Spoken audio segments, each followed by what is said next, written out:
everybody. It's another week, another Tuesday. We got the OGs back. Todd came out of retirement. I don't know where he's been. I think he was on a lifelong mission somewhere, but he made it back. I was on a lifelong mission of negativity, and I tested negative, so I'm good to go. And I see you're still out there in the tent. Yeah, concrete's about 18 inches thick here. Old K-Drill, she's been performing quite well today. Fish bite hasn't been very good, but, we're trying. Just good to get out in the garage. Persistence. You need to get some of the magnet fish. Well, there's a few kokanee in here. I didn't know there's kokanee in Alberta, but yeah, aluminum prices are up and the bite is tight. The Panoptics must be going crazy when them kokanee are swinging by. Well, you can see here we got a floater. We got someone went in without a life jacket. We got some perch over here. No one wants to talk about dinks. Well, Adam, how are you? I'm doing good. I'm glad this carried over into the show. Yeah. I don't know what's going on. Is it a full moon or something? Because pretty close. Man, I need to be honest with you. I think it's next week. The last year, and my energy is just back, dude. I'm good to go. I got a full tank of gas here, prepping for Cold Lake, and that's why we're warming up in the shack for the next week. Yeah, next week's show will be just a Cold Lake special, pretty much. We'll bring on some people that are heading up, seeing what everybody's plan is. Kind of if they're staying on the ice, hotel, blah blah blah. Your go-tos. You're hoteling it, right, Mitch? They might not even tell us. So they might not tell you if you're hoteling it. Oh no, they're tips and tricks. Oh, tips and tricks. They might just come on and say, like, I'm going. What's up, bro? Bro, I think at the end of the day, Mitch, I mean, we both know that with the weather up there, it's going to be kind of touch and go, right? So, yeah. We got Dwayne. How's it going, Dwayne? Hey, Dwayne. Aaron. What's up? Mr. Locator. Hope everyone's having a wicked Tuesday. Oh, Dave Hummel. What's up, buddy? Hummel. Yeah.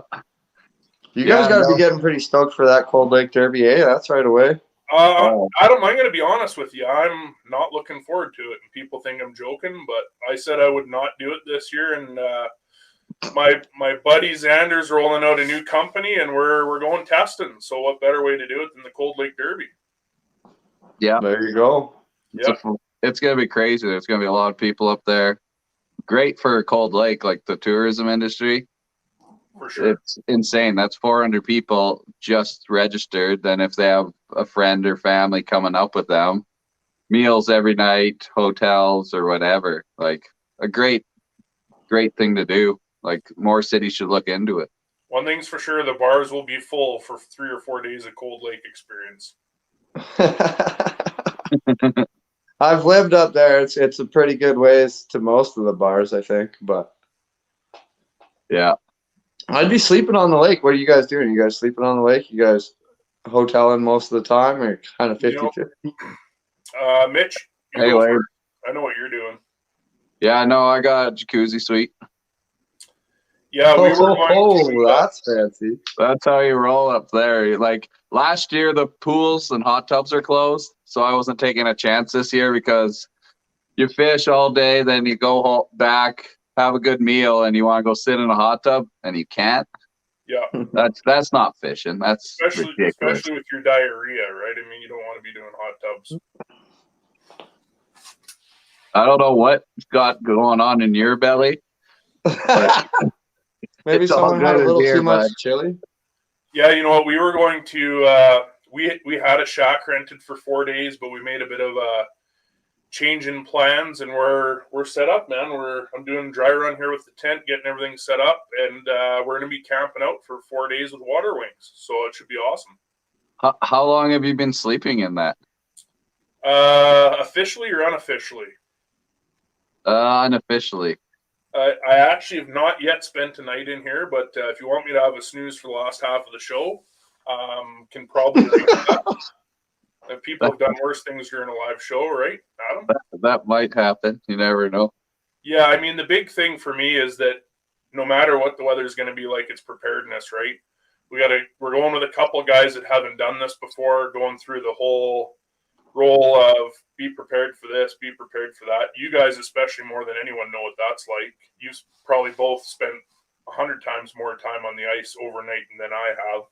Nope. But I'm just a prepared guy. So I'm hot tubs.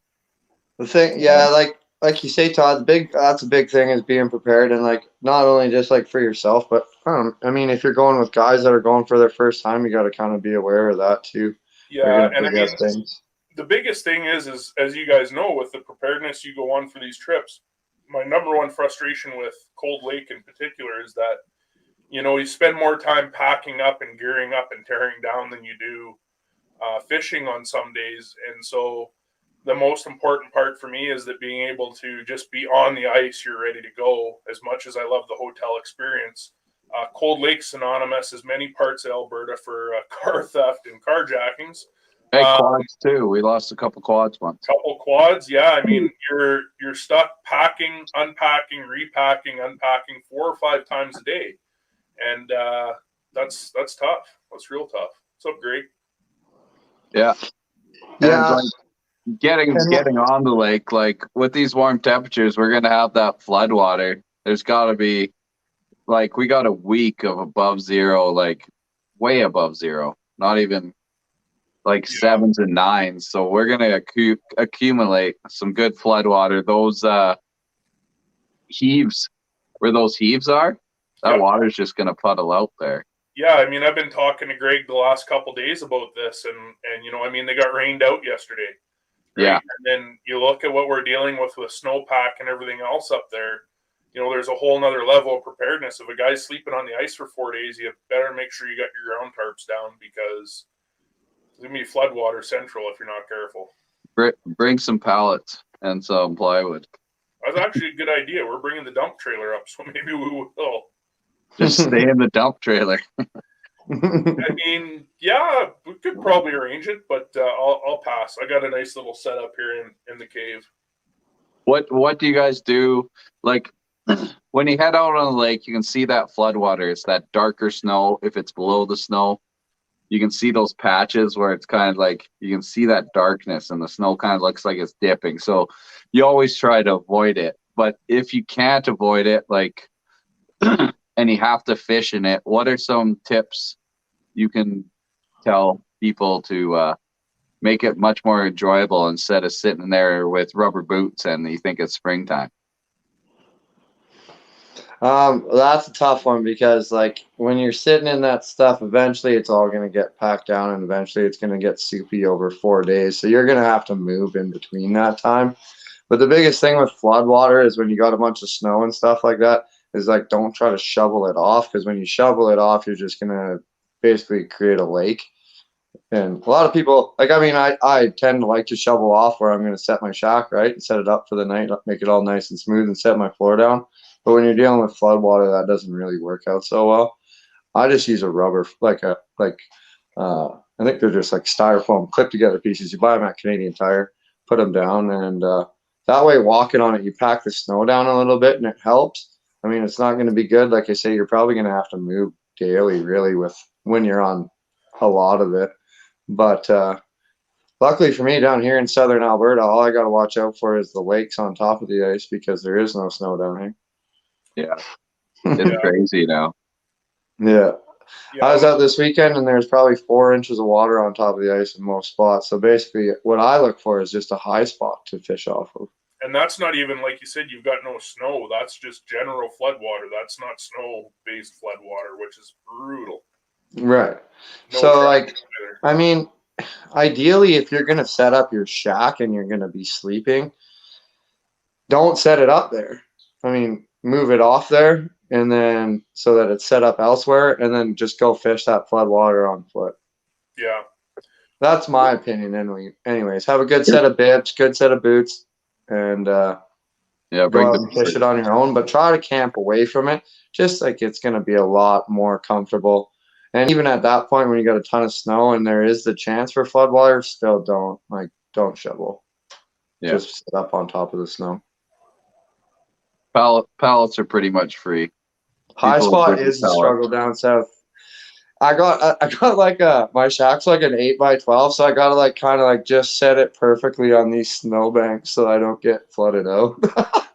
Yeah, it's going to be interesting, man. I mean, we're taking a couple of Skidoos, so worst case scenario, I'm thinking we might be able to get away with just getting a good hard pack with those. But you're right, Adam. I think, the potential is there that if the weather doesn't straighten out, we're going to be, even if it does, you're still going to have, if it froze up there for 3 or 4 solid days, that snow is going to insulate that water. It's not going to be fun. And as soon as you got to think, like, soon as you turn on your heater, there's a whole different game going on in your shack now. Especially when you got snow in there. Like, you can put it up on a milk crate all you want. I know what it does. I've slept enough nights on the ice. It's going to melt everything that your floor isn't covering. So you got to be super prepared for that. And that's the other thing. So when you are sleeping, and that you have floodwater and say you have your heater on a milk crate, because this is a thing, it's going to melt on that snow. You got to make sure, okay, the big buddy's nice and the buddy heaters are nice because they shut off. There's others that don't. There's a major potential there for your stuff to fall over. So that's a big safety hazard. Yeah. Carbon monoxide itself, I mean, we all got them. But, you just got to be prepared that everything is set up properly there. Make sure all your connections are tight through the night. I mean, I know, Todd, me and you fished earlier this year, and I slept on the night. And in that I don't know, I changed my propane bottle, and he's like, it smells like propane. And I was like, yeah, I'm pretty sure that's me. And I checked my connection, and it was leaking, right? Yeah. But say I had done that in the middle of the night and fell back to sleep, that's bad news. Oh, yeah. And we see it every year, right? I mean, it's super common. You really can't take enough precaution. Amazon, like $10, give the old test. Oh, look. That's annoying. That's going to get smashed at Cold Lake. Vent pipe, take a couple chunks of vent pipe with you, right? More vent pipe, the better. Funny thing about vent pipes, if you live in southern Alberta, it's probably not your best friend. It's probably going to be a gopher hole or a mouse hole. And believe me, I've had both experiences, and it's horrible. I never thought about that. Man. I've had a gopher in my shack. I believe there's a video of it somewhere where I'm chasing it all around and around and around and around and around. But it's pretty funny. I was actually planning on using it for party favors, like go to your buddy's tent, use it as a urinal. How is that a party favor? I thought you were going to say like a SCOG or something. Well, I'm partying, and that's a favor. It's a urinal. That's a weird party favor. I'm partying, and that's a favor. I don't understand that. Would that be dirty, Mitch? Would we be friends off if I did that to Aaron and yourself? Hey, Barb. I don't understand why it doesn't, you just put it in the door and just go, and then that's a party favor. I mean, each their own, right? You Central Alberta boys are a little bit different in the head, but that's honestly, if we want to be real about this, get yourself one of those. No. This is this is a camping hack. I don't care what you say, because at 3 a.m, I've slept on the ice many times. You don't want to get up and go outside and take a piss. Oh, the bottle. And for girls, I feel pretty bad for you. Like, I don't know, really, that's horrible. So for me, what's hilarious? Honestly, buy one of those big Gatorades. Everyone likes to drink the big Gatorades anyways. It's got the nice big holes in case you're all groggy. Just dip her in there. Oh, my dad lives by him. He has one duct tape wrap around it. That's his piss bottle. He brings it hunting. He brings it hunting every year because when we go up tenting and stuff, he doesn't want to get all the wall tent. It's majorly necessary, man. Holy. Amazon, man, it doubles as a urinal, a toilet, and a breakfast bowl. See that? You got some space in there. You can do whatever you want. The funny thing is this thing actually collapses, which is nice. Right? I won't throw it. What's the weight rating? What is the weight rating that collapses under? I have a picture of me sitting on it. It's 400 pounds. The problem is the old angle, right? She's down a little bit low. I might set her on the power box. But for any of you husbands out there that want to buy a really nice setup for yourself, it comes with a Phoenix for free. It's the free gift. So Marcy's always asked about it, so she got it upstairs. I don't know if she's going to give it a rip or not, but I have to show you guys the ad Amazon has and what they say this stuff is good for. So I don't know. Well, maybe post it after the show. Yeah, I've got a pretty ugly, nasty picture of me squatting on this thing. I'll probably set it on the power box for a power dump, but I don't You got know. a fan in your shack, Todd? yeah, I do have a fan. It's right here. Yeah, You I got guys- a little USB powered fan. It's awfully handy to like you just set your heater on medium, Yeah. right, or low, Yeah. and then just have this blowing down all night. Keeps your heat coming down, right? Keeps Here's it the circulating. problem I have with this, right? Okay, You have the a light one. sucks. Let's be honest. The light is pretty brutal. They But, usually do. 3-speed fan, 4-speed fan. Because I think I have a Coleman or something, and it's got the foam blades Yeah, Yes. with the light there. So, I use it in my wall tent, ice fishing shack, and everything. But when it's dark and you're reaching up there and you hit the foam blades, and that thing's, luckily it's foam blades and it's not taking off your fingers, but it's, yeah. Mine's covered, so I'm safe there.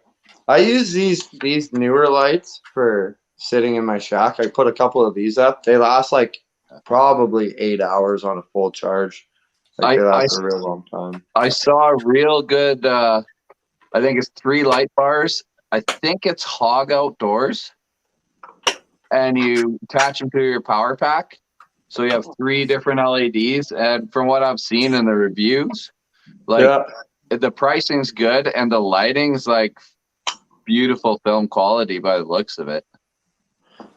I wish I had a buddy heater with a fan, but I just bought mine, so it doesn't have a fan because The issue, I've had apparently the they stopped heaters. making that like that. I've had the buddy heater with the fan, but the batteries, they take like a D or a C cell battery. They never last. I seem to remember the switch would accidentally get turned on if you forget to take them out. Yeah. Battery's always dead. Yeah, I'm pretty sure, like Kevin said, there's a hack to make it run off a power bank. Yeah. But I saw I it don't, just think, the other I don't day. think you can buy them with a fan in Canada anymore unless you buy them off someone or something like that. You probably can't see that, Mitch, but it's we did a little. What do you got cooking there? Well, we did a little test of the old soup pot here. Marcy bought me, and she's warm as piss. So Oh my god! 20 minutes in, man, it's already hot. And you've had that plugged in from the beginning of the show. Yeah, so what are we at? 18 minutes. I plugged this in. It was ice cold water. You obviously can't see it now, but I figure, hey, So 20 that just- minutes in. It It's should already start hot. steaming, no? Yeah, it's already. Can you see the steam? Maybe not. No. Well, no, we're not high You end can see the cameras. here. condensation on the end there, right? But The way my Wi-Fi works. anyways, it's hot. It comes with the old spoon and a fork, and then it's So you got that? What's up, Lisa? Lisa. So that's just USB powered, Todd? no, actually, this one's cigarette plug-in or wall plug-in. It's got both options. It comes with okay. both. So Okay. I'll be using this in the power box in Cold Lake. I think it'll work really well. That's going to be amazing. Pre-make some chili and stuff and just, man, chili dogs on the lake. Bingo. Damn. Chili dogs are actually so good. That's one of the biggest things about camping is just making sure you got the food to be there, like the food and the snacks to be there. It's chili dogs is one of the best things. You get some jalapenos. You have to put KD on it. KD. And melt cheese on top, man, with onion and jalapenos. This sounds high end. Oh I man, like the sounds of this. it's You never delicious. cooked that for me on the ice. We fished a few times. I'll probably have some moose burgers. I'll bring up some hamburger. We can have some moose burgers out there if you stop by or wherever we are. I had a Yeah, I buddy mean, drop off some elk the other day. I'm excited. I'm not for sure that. at what point you thought we were going to fish together or meet up or, it's competition, right? So, You'll smell my moose burgers from across the lake and the size of the fish. So well, we all know Lee made his spot from second or third place last year public. So I know where 3/4 of you guys will all be. So not have fun me. with that. Are you guys going up there with a real competitive mindset or? having No, I'm fun? all or- about love and hugs. I'll probably see Jared Christensen up there, do a little cuddle sesh with Broden. Just hang out with the boys, right? Partied up. Paid for my ticket. Don't really need it. Just hang out with everyone. Real people person. I Yeah. like it, Todd. That's really believable. Yeah. So everyone just share pins of where you'll be, and I'll stop by and see you. Yeah. Well, here's another thing. Next weekend is Lisa's fish out for the ladies. Yeah, the Lac La I Biche there. think- That's wicked. I think there's only a couple spots on Sunday. So if anybody's thinking about it, you better get on it because Lac La Biche is a crazy fishery. Great fishing. And all the stuff she has lined up is going to be a great event. So Yeah, absolutely. There's her and a few girls there that are going to be teaching there, and there'll be some lots to great learn. people. It's Yeah. going to be a wicked event for some women to learn fishing and gain some fishing friends. I mean, I know myself, like, it's always good to meet new people on the ice, right? So get out there and make some new friends and learn some new techniques and catch some fish. That's pretty cool. I'm just going to go ahead and disagree with you, Adam. I think that's the worst possible thing you can do is make new friends on the ice. I'm just going to put it right out there and not act fake. That's why you Hey. live in your shack there, you ogre. You can meet whoever you want. I'm just going to be honest. I'm extending the Todd Boyd friend application passport till 2022. I will not be accepting any new friend applications this year. So no offense to I anybody. didn't say you had to be friends with them. You just have to meet Oh. them. And let's be honest, Todd's acting really hard here, guys. But every time I fish with Todd and someone walks by us and says, "Hey, how's it going, guys?" Todd's super polite and happy. And he chases after him like this. Oh, I'm gonna get you. I wear my Godzilla outfit. People get I thought it was the Sasquatch one. T-Rex mask, yeah. You have your coke and he's walking to the shack. Yeah, actually, we need some fun outfits to wear on the ice maybe this year. Yeah. That might be a good idea. Adam, all you need is a cowboy hat. You can be Burt Reynolds. Yeah, Broden, you've got a pretty good chance. I mean, for anyone that's fished Cold Lake with me, Mitch included, Cold Lake has not been a very productive lake for me. I mean, I would have to say out of 3 trips, hey, Kelvin, if I'm more than 6 or 7 fish at Cold Lake in 3 trips, I would be shocked. 6 or 7? That's it, yeah. And, maybe breaking the 28-inch mark.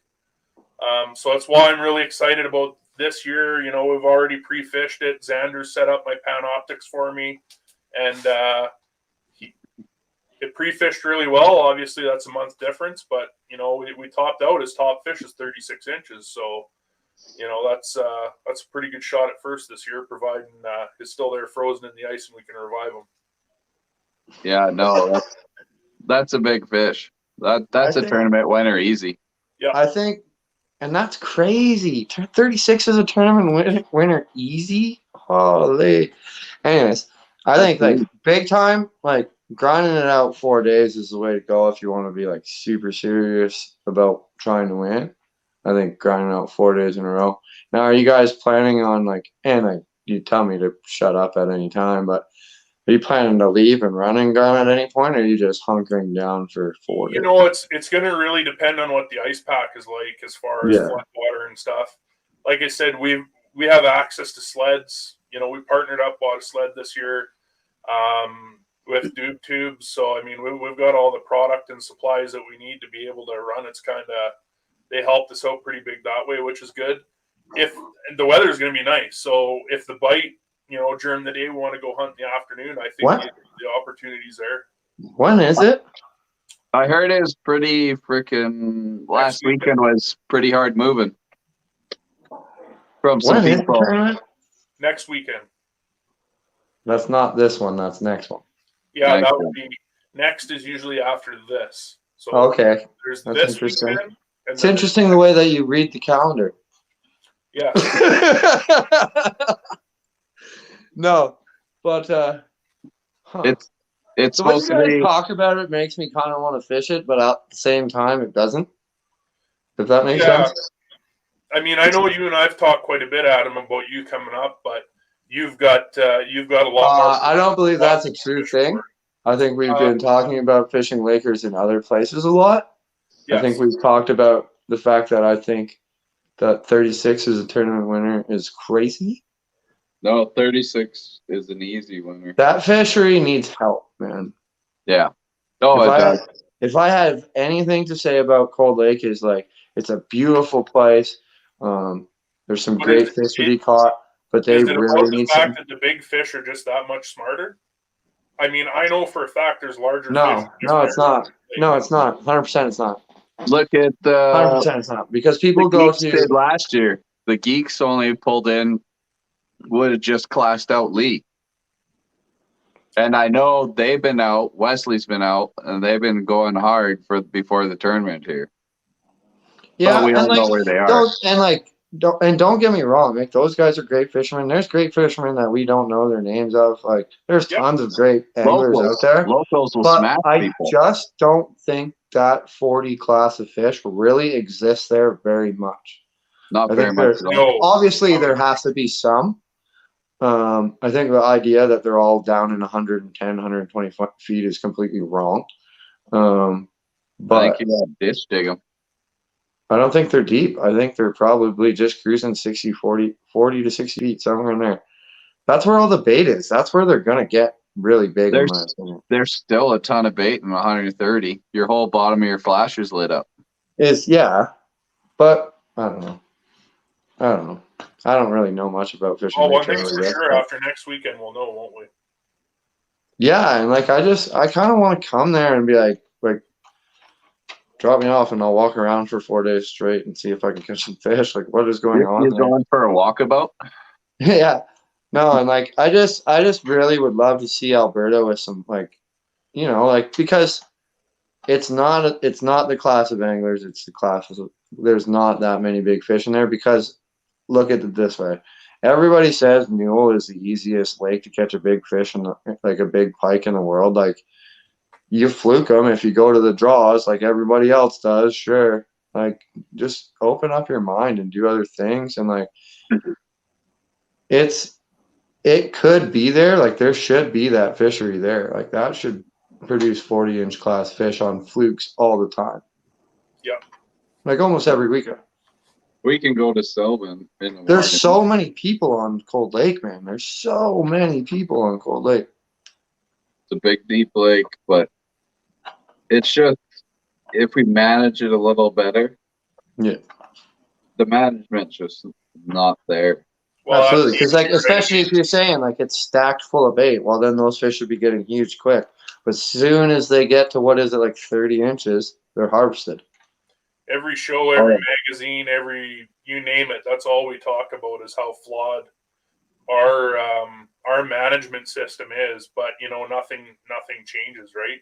And let's be honest, when we do finally figure out it and changes, many of us won't be around to see the change that it provides because our fishery has been so poorly managed for so long. When you look at the questions on the questionnaire they sent out, none of them, there's relevance in some, but the relevance is so minor to me that it's like you have missed the entire spectrum of what is happening. Yeah. Well, it's the equivalent of don't cut down the trees, but how does everyone wipe? So take it for what it's worth, right? At the end of the day, it's piss poor management, and I don't know. Make it a tag system. I think you should just make it a shoot on sight. If someone shows up and you're not following the rules, you just get put down right there. That'll get the put down. It's like a bachelor. It's like Yellowstone. Martial law. Stoning, flogging, whatever floats your boat. Oh, sorry, I thought that was a fish, but that was just your. And I mean, let's be honest here. We all know people that have been ticketed multiple times, and until the fines and stuff like that get stricter and they really start buckling down on this, you know what? Who cares if I'm going to get a $150 fine for bait fishing the bow? Legitimately, people don't care. It's a smack on the wrist. I mean, you're talking about a society that gets 3 years or 5 years for prison for murder. So why can we expect anything in the chain of command? You know, obviously this isn't a political show, but for any of you that aren't reporting a poacher and collecting your check, shame on you. And for any of you that aren't following the rules, you know who you are. And again, the three of us know a lot of people that don't follow the rules. It's funny how you're an amazing fisherman until someone goes fishing with you and you can't catch anything. You people should be losing your license for a year. One thing Report those people. like, and like, report those people. That's to clean 4 bills. It's pretty simple. Look at how they do it in the States, right? The thing is, the crazy thing in Alberta is like you have like these big different. So in the States, there's like not like there is a lot of obviously rules, but like in Alberta, the weird thing is like it's a very small section, and it's like bait and no bait, right? So you have like these people who slay on bait ban waters constantly, and then it's like let's go fish walleye, and they say, oh, walleye are shitty or walleye suck.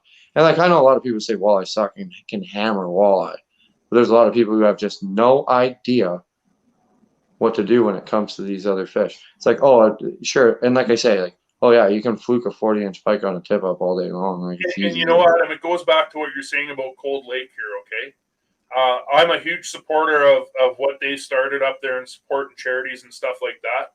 But here's the honesty of the fact. Okay, it's a tournament where people are going for fun.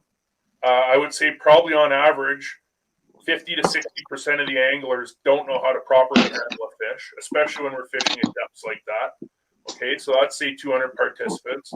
Not to mention, you think all 400 are going to pinch their barbs? And whether barbs are a mortality issue or not, right? At the end of the day, it's about preserving the future and stuff like that. Don't kid yourself. They don't have the capability of policing 400 participants for following the rules. And there is no guidelines on how to handle fish. You talk about Newell, you can be proud as punch about the 20-pound pike you got. The minute, you know, you're taking pictures, doing the eye hold, the gill hold. Even, I don't care if it's +3. You're laying them down on the ice. Catch your fish, unhook it, release it, you know, get your pictures, release it, and be done with it. Because shame on you guys. And we've all been there. I've even mishandled fish. Adam, you've been there. I've mishandled fish. But don't do it deliberately. Make it everybody has. There's always a situation that you can't avoid it. It just happens. You know what? I'll use the Bow River. You have to deal with it. The Bow River is a prime example. There was a tournament just a couple of weeks ago. A buddy out east there, he got tagged for 1 barb on one of his hooks. And he's a stand-up guy, walleye tournament out east there. Great guy. I fished with him a couple times. And they came around during the tournament and checked your barbs. And he got tagged for 1 barb. And like you forget, people forget. It's human nature. And then there's people that don't forget, and like, mistakes happen, right? But it's those exact issues. Again, it's not a shot at Cold Lake. I'm a huge supporter of the charity and what Matt and all those guys have done. But if you don't start putting some stuff into place for preventative maintenance, it was 200 last year, it's 400 this year. There's no system in place for us to manage those participants. And if we're not going to manage it, this tournament, you know, obviously we want to see it there for years. It's not going to be there for years because the tournament isn't dictated based on a bunch of people wanting to get together to fish. It's dictated by management. The biologists have to approve it before it goes. They have to approve it the year before, get their paperwork done, then approve it. But it's a big lake, but the enforcement, because you can go anywhere. You can be in Saskatchewan. You can be way over there. The enforcement can't be enforced. No, it's impossible. Yeah, and like, okay, so the biologists have to look at it and say, yeah, okay, good to go, have a derby. Well, the biologists are looking at it, and they're not looking at size, class of fish. They're just saying, okay, there's this many fish in the lake. The biomass is this. You can have a derby. Forget how many forget how many fish are going to freeze their eyeballs or freeze their fins and Well, or they're like gonna come take up, it too deep or whatever. Like how there's a million ways of they'll come up fishing. too fast and spit up their stomachs. But one of the biggest things I see and one of the biggest worries I have with ice fishing derbies is how frozen fish get because people just don't understand how to handle a fish when it's cold out. Yeah. Like there's like literally if you're willing to put a tip up out when it's below zero, you should be willing to keep your fish completely submerged until it's up, photo, here, bye, gone. And you Because actually do an they awesome freeze job. in like seconds, man. Like I caught a 45-inch pike like 3 weeks ago or something. I was completely alone. There was a dude that was like 50 yards from me, and when I hooked it, I could tell it was a big fish. And I looked at him and I yelled his because he come over and talked to me earlier. I yelled his name, and he's like, "Yeah." I was like, "Can you come take a picture for me?" I fought this fish, got it to the hole. I had my I hate pike and quick strike rigs because you usually end up the second hook always hooks them somewhere here, like shoulder deep in the water. Pull this fish, pull the second hook out right in the hole before I even lift him out of the water. As soon as I lift her out of the water, she's already got a frozen eye. And like I don't know too many reasons why, or like not a frozen eye, a blind eye. And I don't know too many reasons why a fish goes blind in an eye, other than you froze it, so or someone froze it at some point. So like, and that is a huge problem there. I mean, everyone can deny it and say it's a factory and this and that and blah blah blah blah blah. It's gotten harder to catch big fish there. And The that'll fish, be the worst. and the fish, problem with I the don't care what weather you say, they're not getting smarter. They're just disappearing. The big fish are going missing, and it's because they're dying from mishandling. What's that? I'm stepping out. You guys go. Oh, Mitch Okay. is just bailing on his own show. Hey guys, Mitch Lilly here. If you're no, it's But like you know what, the big fish are still there. Like you can still catch big fish. Don't get me wrong. Like it happens, but it's gotten harder. And if you well, want it's to ice deny that, fishing. it's gotten Man. harder to lie. You're fishing a massive lake with an 8-inch hole. Yeah, but I'm saying like from the time I started fishing Newell to the time like from till now, it's been closed the entire time. And why is it getting harder? Because handling is getting worse and pressure is getting harder. Yep. It's the only reason. I don't care what anybody says. That's literally the reason. And People Mitch say the is tank right. system's stupid. Well, if you open that lake up, it's gonna get destroyed. And Yep. everyone can hate on walleye all you want, but like there are people who like walleye, and I'm one of them. I don't necessarily think they need to be stocked as much as everywhere else or anything like that, but like we need to manage them. Like trophy walleye is a huge thing, and everyone can deny it all you want. Trophy walleye is probably one of the biggest things Alberta has. Yep. I mean, really, In a broad spectrum.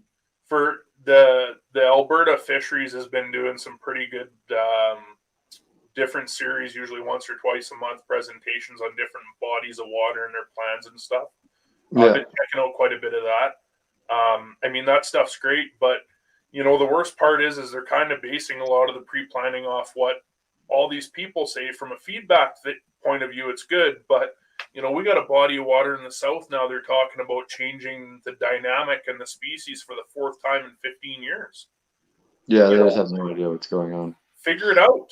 Like It's an old boy, and I hate this term because I actually like a lot of old boys clubs. Like I think they're like the way to go, but the old boys club in fishing needs to go because it's a joke. They have no idea what's going on. Absolutely. You sit there with a jig and a minnow all day long. I really don't care. You know, my Like, biggest thing is like put the their nets in and biologists. they think that like I don't know. I can get into it, but it's ridiculous. But I The mean, things that they do, like for instance, and I catch flack online for this, and I think it's hilarious because it's like the stupidest thing in the world. Banff's quote whatever thing, right? Like their motive is like, oh, we're gonna turn the park back to its original state. So what did they do? They killed off a lake full of Yellowstone cutthroat trout, which is an endangered species down in the States, a naturally reproducing lake. Not only that, but it's naturally reproducing because they may fall down like a 300-foot waterfall, swim through like 2 inches of water, and eventually make it into the Bow River, which is never proven to happen, but it might happen. So we'll just kill them all off. Like, That's already in but there. you know what? But we're gonna build another dog park because dogs can't go walk in the field because people are scared of the bears. Why'd you move to Banff, man? Like, this is the world we live in. It's a joke. Like, Well, it's and- seriously a joke. And people like these like fish and game. Like, they're not moving towards being proactive to these lakes. Like, there's nothing more you can do with Newell. You got to keep it on a tag system. That's the way it is. You're not going to make it any better. People just have to get better at handling, or maybe they don't, and maybe the lake stays the way it is, and maybe it doesn't.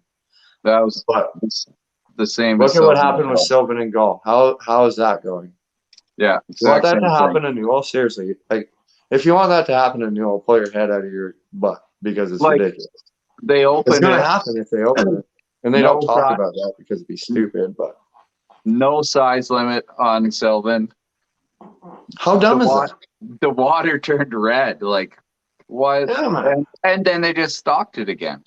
Yeah.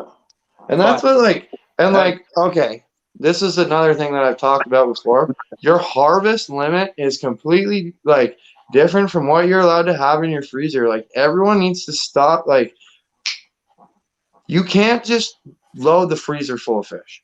You can't yes, do it. you can. Yes, No, you you can, because can't. there's no one to shut it down. Unfortunately, the Adam show. No, this is the Adam freaks out show because I'm a dickhead. But I get like very like I'm opinionated and I don't care if people don't like it. I really don't care anymore. But like, seriously, like, let's wake up and like take care of what we have, because if you want to think that like this is all great and blah blah blah, like, good luck in a few years, because Alberta's just gonna fall to pieces, man. It's already proactive instead of reactive. It's getting worse. I've noticed it big time, and I haven't even lived here my entire life. Well, and Like- here's the worst part, Adam, is they go through the motions of showing you they're making change. I can guarantee you that, a lot of the biologists and stuff that they hire, they're not just people behind computers. They're actually avid outdoors people that are involved in the sport and do what they can to, grow it and look towards the future. But even for those people, it's deaf ears, right? For instance, check this out. So they go, and like, this is like, go, and like, you guys may have heard this. So go back and read the newspaper article about it, because it's just like so broad and diluted. It's horrible. They say, oh, the sturgeon in the South Saskatchewan rivers, we think that they have some sort of type of skin herpes. Well, you think that's probably something that you want to look into, right? So they do. Read the article. They had a very extremely tough year catching the fish. They were able to catch something like somewhere between 10 and 20 of them in total. And I mean, I got contacted at the very end of this through like a buddy's buddy that maybe you can get together with these biologists, and it fell on deaf ears when I gave them a phone call. And they asked me to send them an email with some pictures. I sent them a couple pictures, and I never got a response back. I asked for a response, never got a response back. Todd, how many sturgeon we catch in one night? I caught 10, and I think you and Marcy got skunked. Yeah, Anyways, I think it was like, something it's like pathetic. You know, like, I could go out and catch, if I wanted to, I could catch probably 30 sturgeon in a day, and I'm not being, like, that's all different size ranges. It's not being a dickhead. It's just the way that it happens. It just falls on. They don't try, that man. They don't don't wanna care. hear. And maybe I'm being judgmental saying they don't care, because it has fallen on deaf ears for me a few times, and maybe I'm slightly jaded. But maybe they also don't. The funding isn't really there either. The No. funding is pretty brutal. But they still do it. Like, they should. So, like, yeah, and with that's the people thing. that It's like get it they done. still have the opportunity, and they don't take advantage of the opportunities that they can have, and they make these other little things like, okay, but the Bow River, for example, the water temperature thing, they give you option A, B, or C. Well, first of all, like, they should all already be options. Like, why are they not options already? Like, other than like, and then, okay, and then here's number A, which is, to me, is completely stupid. That from sometime in June to September, or like the end of August or September 1st, there'll be a mandatory closure between 12 and like 4 a.m. on the bow. Like what? That's okay. First of all, if you want to everyone already knows where I absolutely stand on crush the guides in the tourism industry on the Bow River, go ahead and do that. I've brought it That up is multiple ridiculous. times. The bow shouldn't even be open in the winter. It should fall under most streams that open and close. Yeah, at the but I'm same not even time. talking the winter, Todd. They're trying to shut it down in the summertime, potentially between 12 p.m., so lunchtime, and 4 in the morning. Okay. That is ridiculous. Yes. I understand. Don't fish in hot water. But there's a big difference between don't fish in hot water and we're crushing the tourism industry. There's a lot of problems with the bow, and It's not a blue ribbon fishery. It's failed. the browns, like when the browns are spawning, shut it down. There's a lot of things.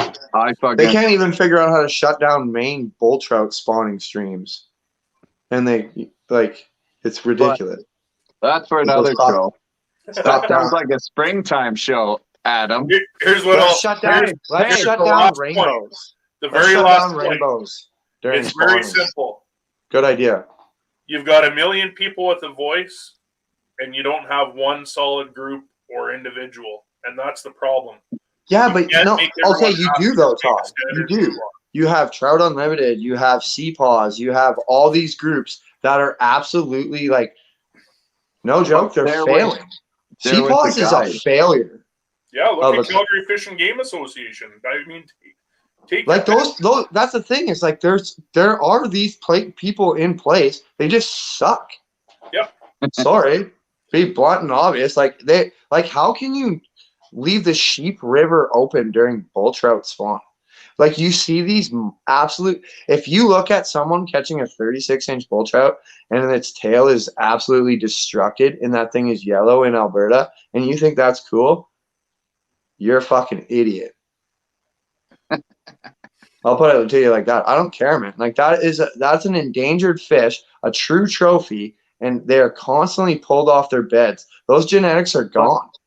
People want to get that shot.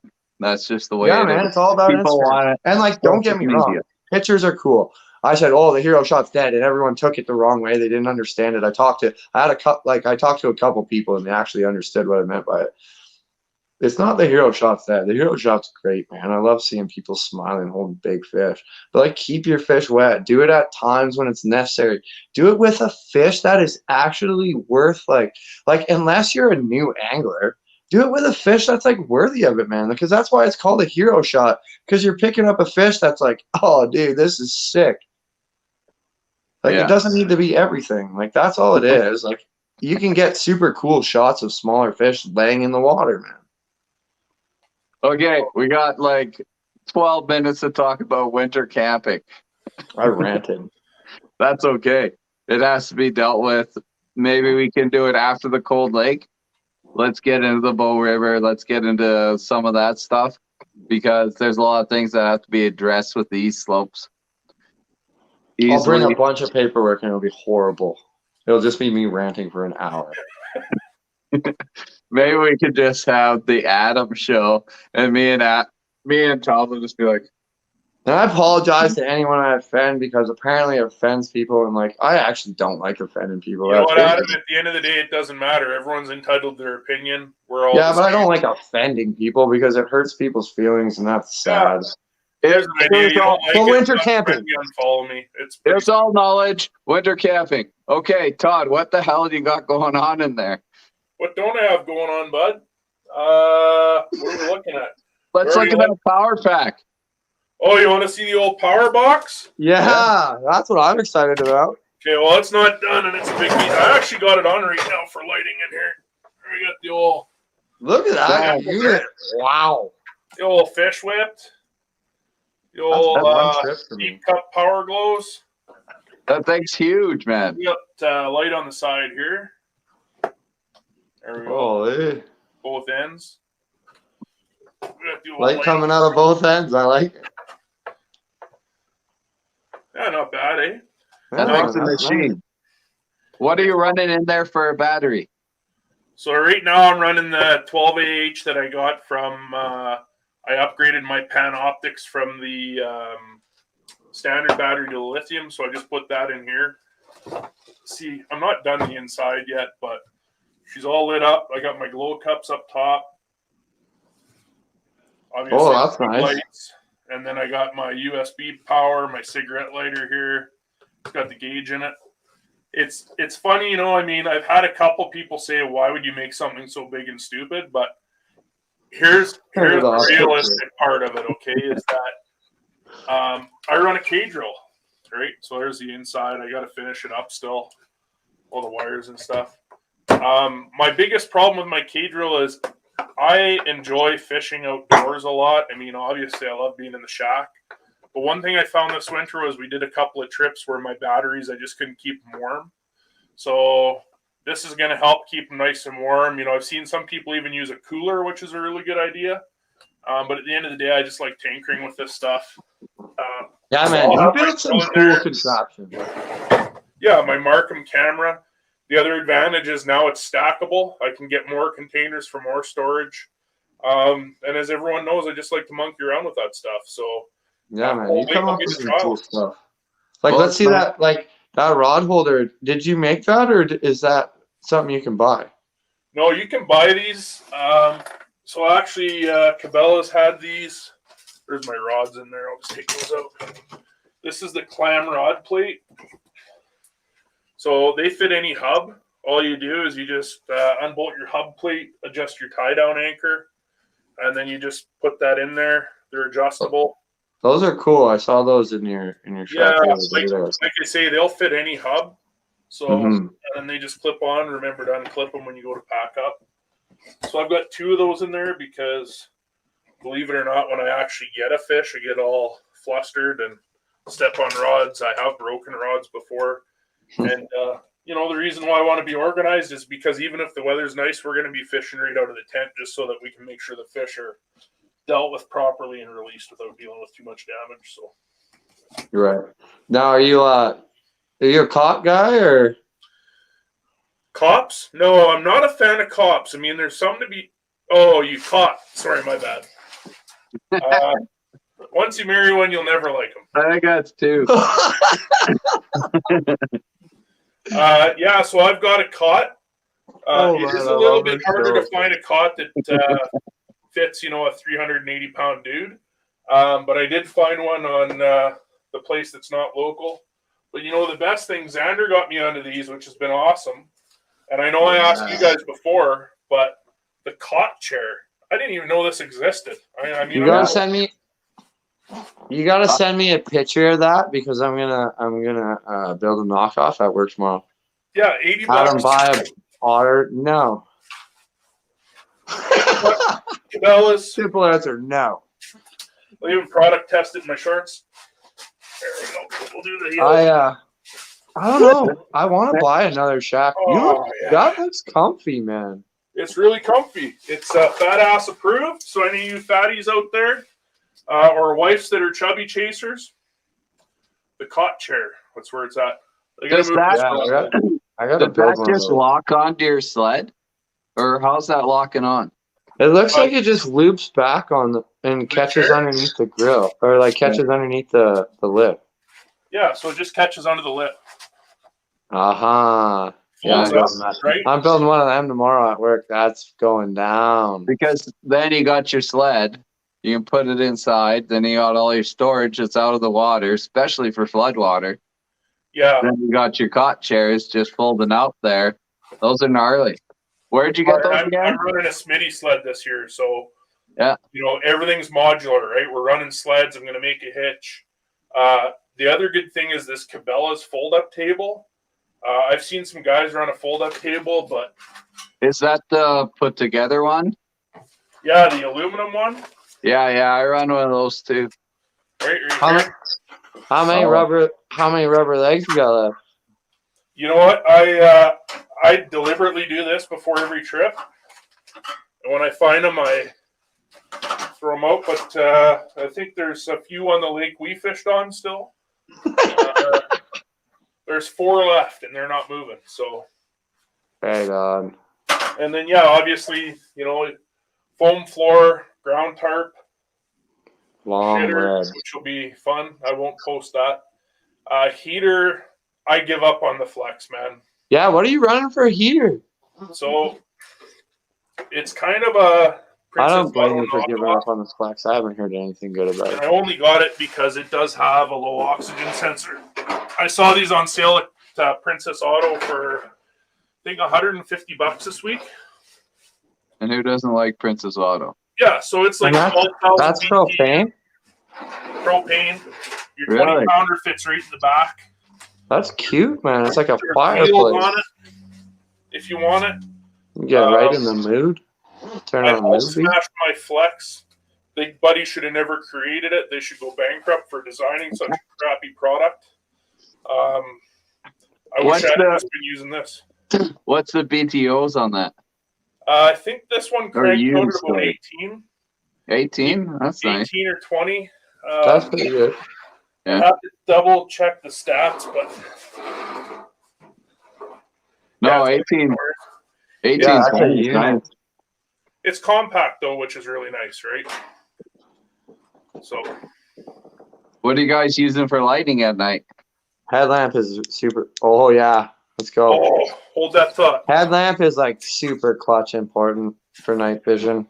I have 2 because it's going to die on you before you're probably going to fall asleep, unless maybe you go to sleep pretty quick.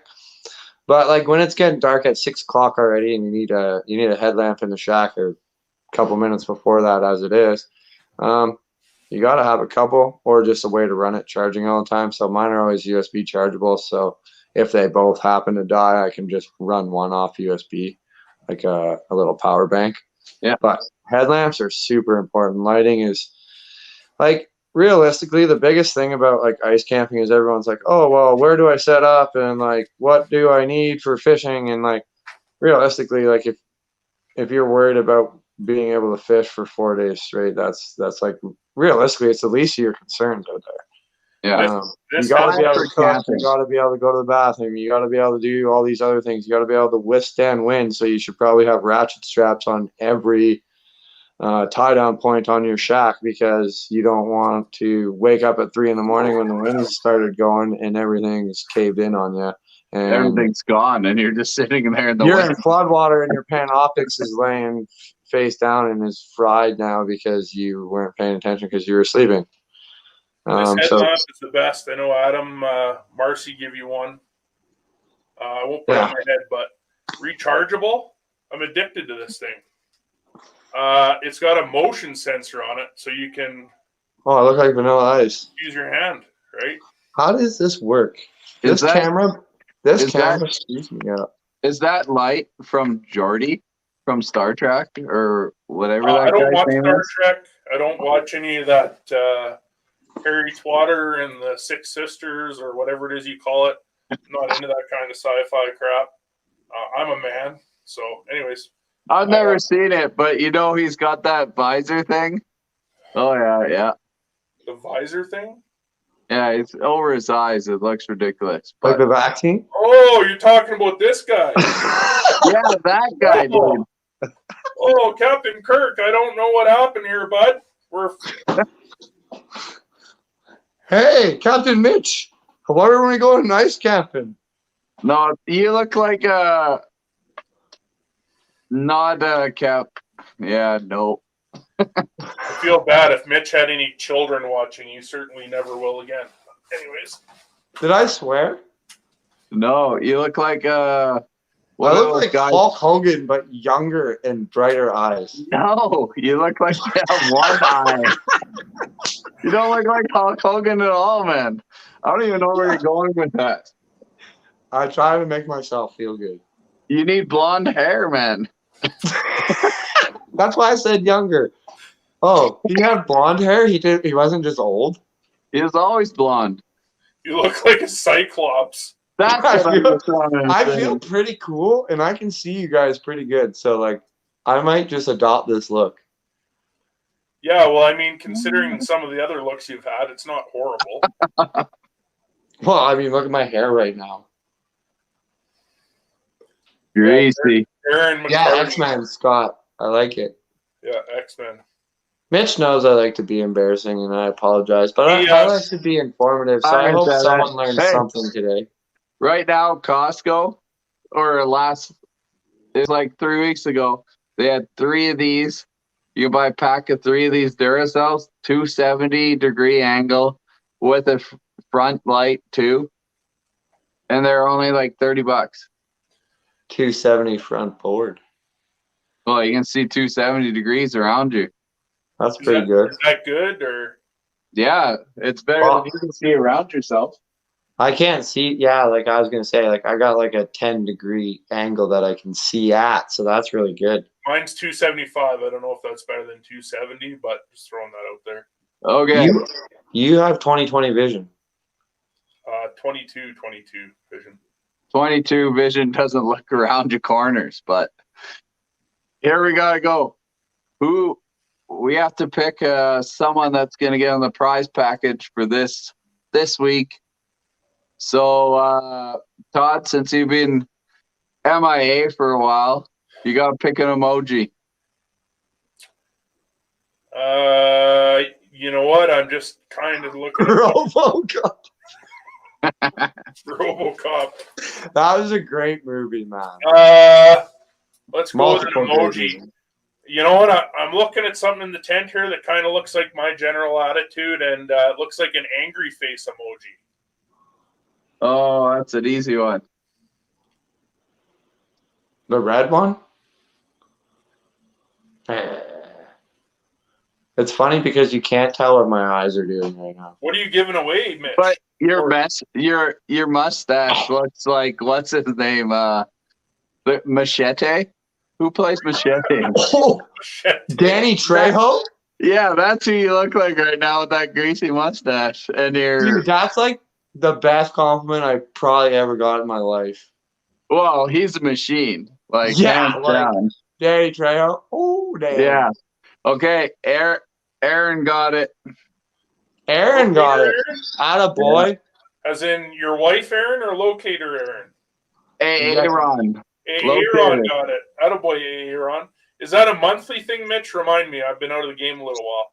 Yeah, we're doing monthly. Then we can just stockpile prizes. Yeah. My eyes hurt. And I only have to ship once. Yeah, that's important. Everything's so expensive now, Yeah, it's ridiculous. including shipping. But yeah, no, Aaron won. Hey, can we talk about one more ice fishing thing real quick? Yeah. Did you make a decision on what long rods you're going with, Mitch? I have some rods being sent out Okay. that I'm going to test at Cold Lake. Okay.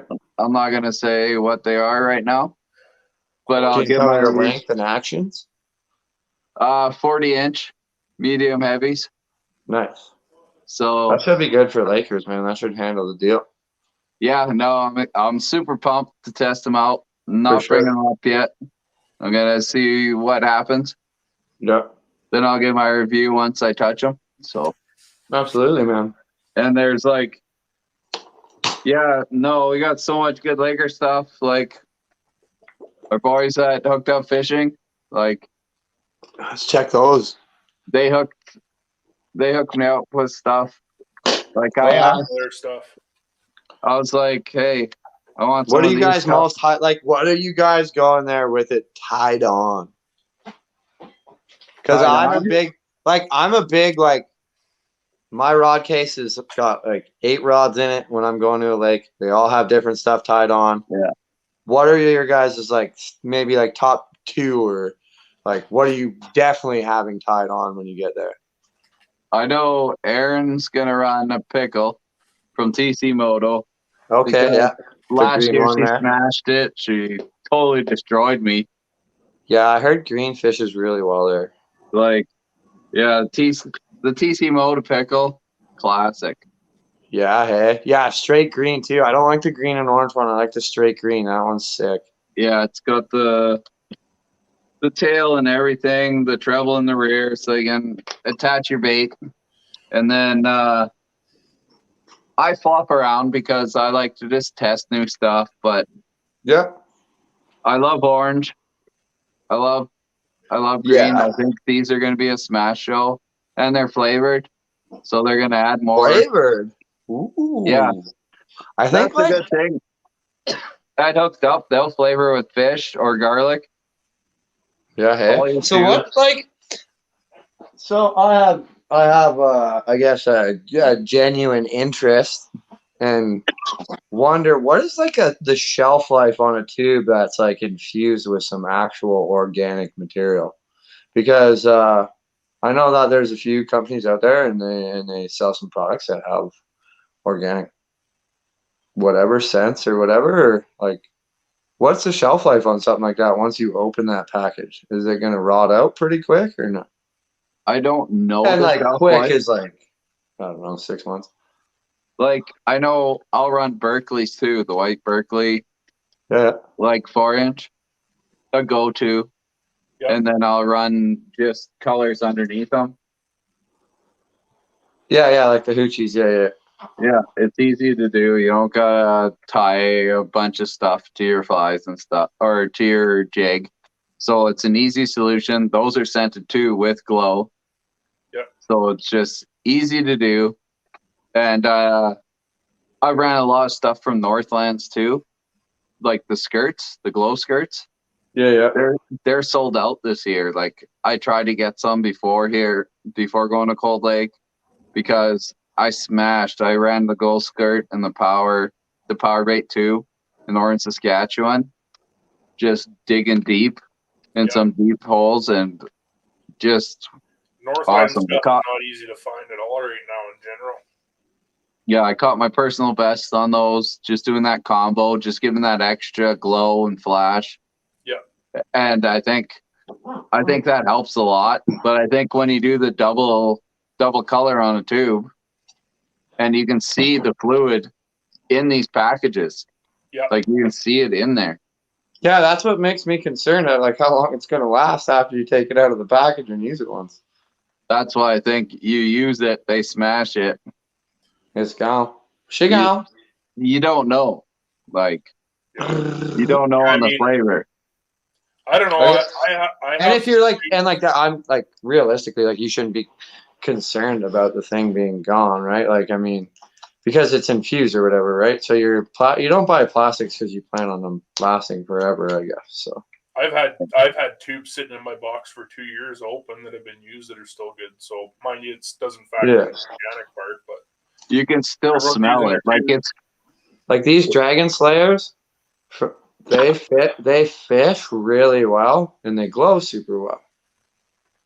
But the reason they fish so well is because the plastic is so soft and you'll lose your tail pretty quick. Like they'll bite your tail off pretty quick, which to me is really not a big deal because you don't buy plastics to last forever. I was just wondering. Yeah. No, that's what I I've been think using mostly is the herring pattern at Cold. Yeah. It's already been pre-fished up there. It's fished really well. Yeah. I think when it's infused or in that marinade, it's gonna hold. It's gonna bond to that material eventually. Yeah, I just feel like it has to break down faster. It does break down eventually. Yeah, like But if you're gonna keep it for a long time.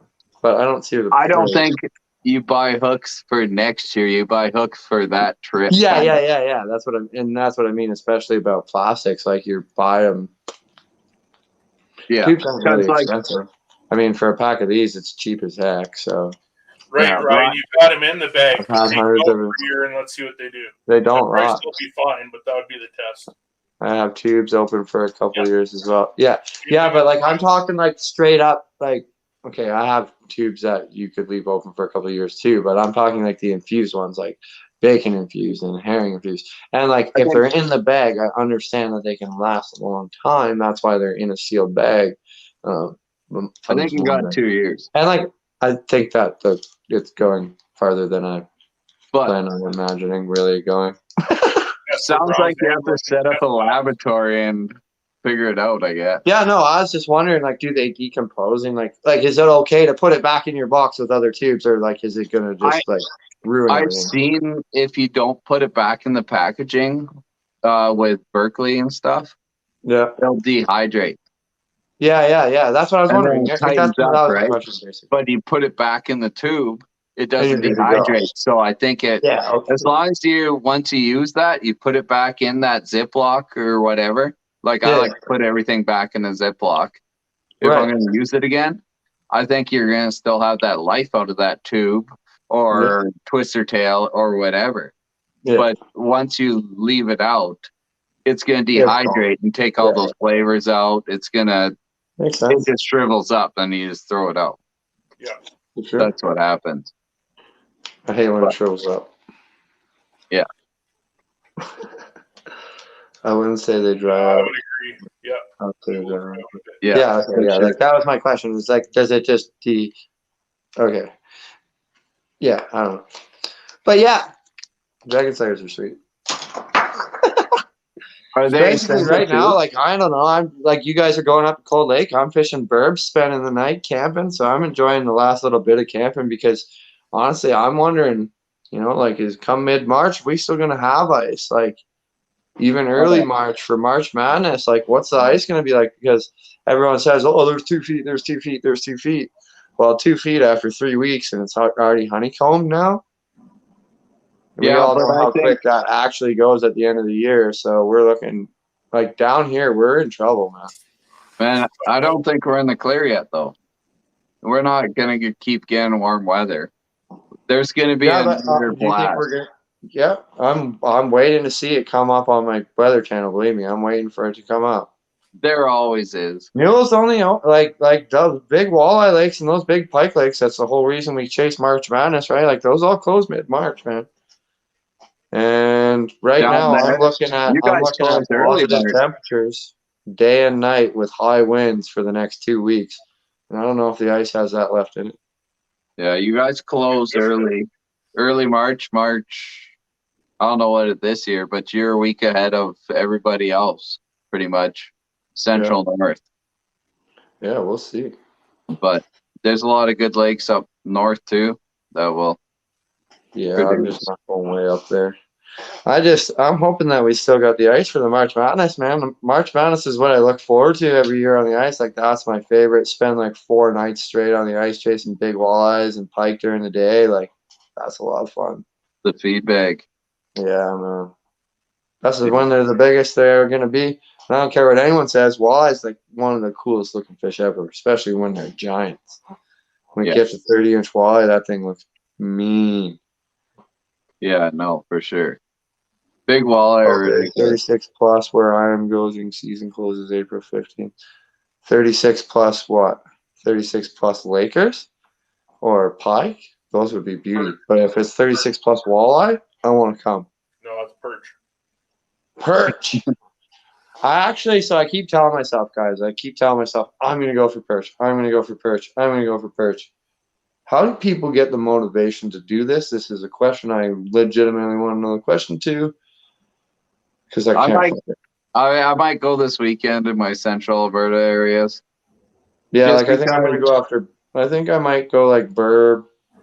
Yeah. Sorry, Adam, are you questioning why waste time on perch?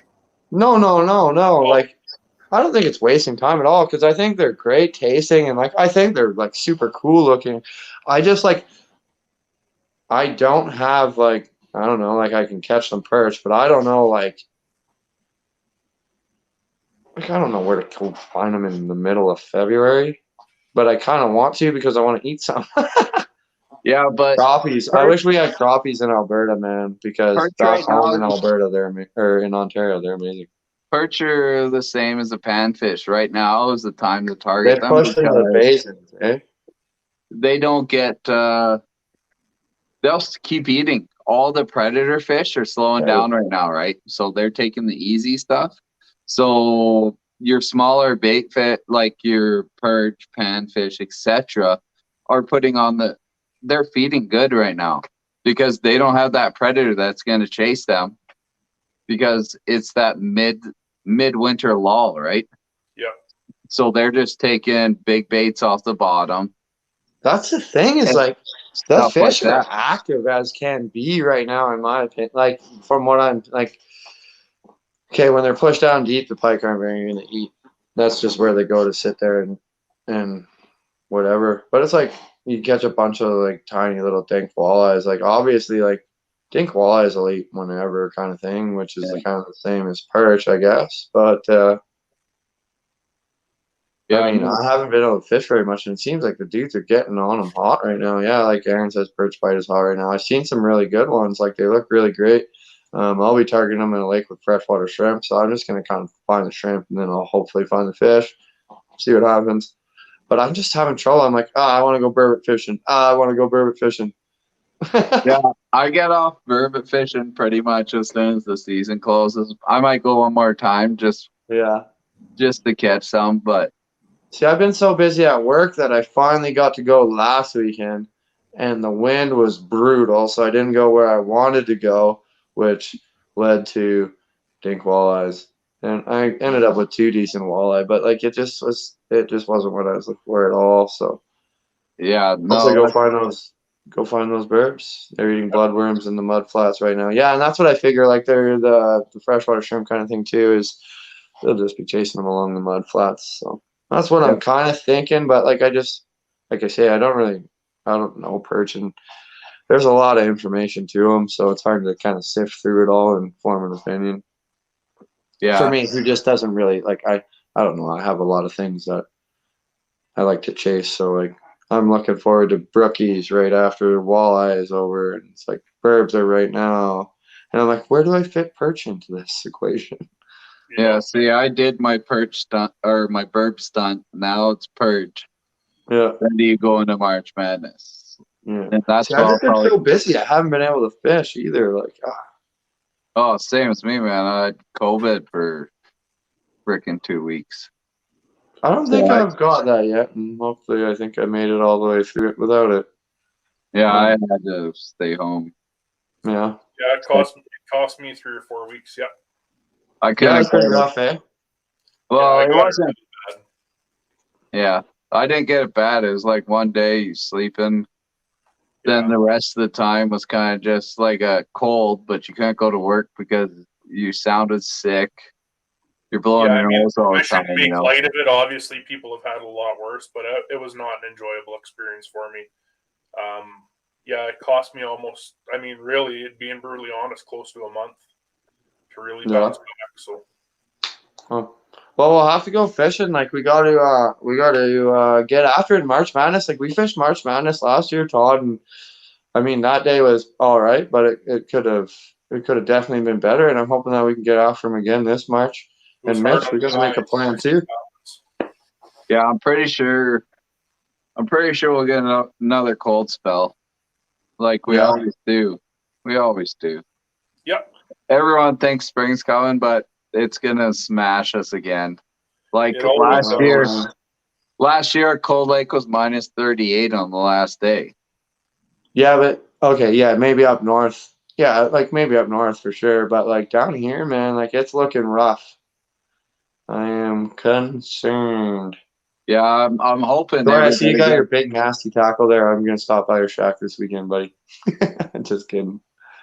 I'm hoping everybody gets a lot more moisture down there. Like even around here, like we need a lot more snow just for the farmers and everything. Yeah, that's what I was For the gonna say. For our streams, farmers down here, they need streams, farmers, everything. Like it's all stuff that the farmers need, that wetness for their cattle. They need it for their crops. We need it for our creeks out here too. And we're drying up. Like by the end of the week, we're going to be pretty brown too. Like it's pretty ridiculous. And it's going to be the streams are going to be so shallow. It's going to be hard on the fish. It's going to be hard on the fields. Like we need some moisture and hopefully we get it. So last year, in my opinion, our snowpack was actually quite good. Our runoff was pretty good. I'm really concerned this year, man. With the rivers and the creeks and everything, like you say, the reservoirs and everything like that being as low as they are, we're in big trouble with the amount of runoff that is not coming. Yeah, it's gonna be bad. So I know Lake Winnipeg has 40 inches of ice right now with 2 feet of snowpack and 6 foot snow drift. Yeah, I'm glad I don't fish there because I'm fishing on flat, smooth ice and about 20 inches of, it's not quite honeycombed, but it's definitely softened up. Yeah.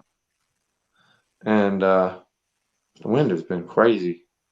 That's the one thing I don't like is the no snow thing. It's really nice for pulling the shack out, but the no snow thing leaves the ice pretty exposed to the wind and in the sun down here. And like today was +9 and quite windy, so it takes its toll, man. Like I say, there was 3 inches of water on the ice by the end of the weekend this weekend, so Yeah. it's gonna be rough. Well, let's call her a day. Let's do it. Should we? Let's have a drink after. Okay, I'm Everybody gonna eat else? some Reese cups. They're gonna be good. I love Reese cups. Shout out Reese cups. Yeah, We have let's to be have drinking a. water after the show because I quit drinking them. So Highs and lows. Yeah, ice fishing has the highest highs and the lowest lows. Yeah, it I'm could be sorry, I good. just had to say that because it's so true. I have not been able to fish very much, so when I do get out to fish, I try to make the most of it lately. And like I really have to grind, and it's like, and then you catch that fish, and you're like, yeah, and then you're back to. Well, this year's been stupid with the up and down temperatures. Pressure system's been going bump, bump, bump, bump. But that's for another show. last Yeah. winter we complained it's too cold. Next week's Cold Lake special. We're gonna have a few people stopping by throughout it, so we'll talk some prep. We're gonna talk more prep, and maybe talk more about his camping adventure and his. It's the shacks that are gonna be set up. No, this thing will be packed up, man. She's getting packed up this weekend. It's going to sit in the Smitty sled. So I'll broadcast from the bathroom. Dude, coming to Cold Lake. I don't know. That might be cool. You might as well come. I don't know if I might come, but Thanks, Ryan. Ryan, I I appreciate want to catch your lake trout. I feedback. haven't got to catch lake trout. I'll be setting fireworks off by your shack again this weekend, but I'll point them right at it. Anyone that hasn't heard, go over and check out Mitch's article coming out soon on Realistic Outdoors. Ryan's a good dude. Don't shoot fireworks at him. That's mean. Yeah, I know the magazine. We're working on a magazine right now, so we got a few articles in there and a couple other great anglers. So I didn't get invited. I was kind of wondering, like, because Todd Todd tagged me in that status, and like, I was just kind of like, I didn't ask any questions because I'm just that guy, and I've been working 12s, and I get really tired. But it was like, I seen Scott was looking for guys to write stuff, and I kind of want to do that kind of thing. yeah, But I just had no idea what you're supposed to write about because I was just like, if I knew what the issue kind of was pertaining to. Well, we can talk Write an after. article. I'll fill you in. Okay. It's just the start. Like I you just don't said, ask questions because I'm really tired lately. everything's just kind of unfolding. So Oh, I love folding in origami. no, it's unfolding. Don't fold anything. Oh, But hey, we're out. Cheers. see you guys later. See you next week.